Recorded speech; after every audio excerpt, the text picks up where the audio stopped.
अगर आपने इस सवाल का सही उत्तर बता दिया, ये पेपर में आने लायक सवाल है, एकदम आने के लिए तैयार बैठा है। अगर आपने इस सवाल का सही उत्तर बता दिया तो मेरी तरफ से आप सबको एक एक बर्गर है। आप बता सकते हैं इस सवाल का सही उत्तर? कैसे बताऊं मैं? ये कह रहा हूं आसान है। आप पहले 11% का डिस्काउंट देते थे। आप पहले 11% का डिस्काउंट देते थे, देते थे, देते थे या नहीं? आपने फिर 19% का डिस्काउंट दिया, दिया आपने। फिर आपने तीसरा डिस्काउंट 25% का दिया। जब आपने 25% का डिस्काउंट दिया तो मैं ये कह सकता हूं एक छोटी सी बात, तो आप ये कह रहे हैं कि आपको 26% का फायदा हो। यही तो आप कह रहे हैं, 26% का फायदा हुआ।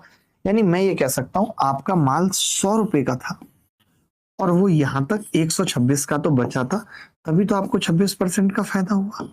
गलत कह रहा हूं? आपने कहा मैंने कहा कि अगर मैं इसको इस रेट पे बेचूं, सिर्फ 2 डिस्काउंट का मतलब क्या है, इस रेट पे बेचूं, तो आपको ये मालूम है कि यहां से यहां तक का जो सफर है 25% डिस्काउंट का गुरु, वो 4 से 3 का है। बोलो, 4 से 3 का है, कह सकते हैं।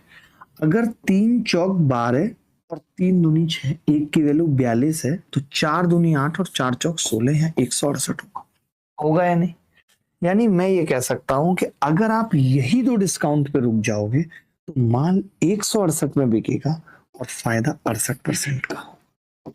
अब कोई इसमें सक्सेसिव लगा रहा है कि पहले मैं 19 11 और 25 पे सक्सेसिव लगाऊंगा, फिर मैं 19 और 11 पे सक्सेसिव लगाऊंगा। मिल गई सक्सेस, लपक लो। कोई अप्रोक्सीमेशन लगा रहा है जबकि कुछ भी करने की जरूरत नहीं थी।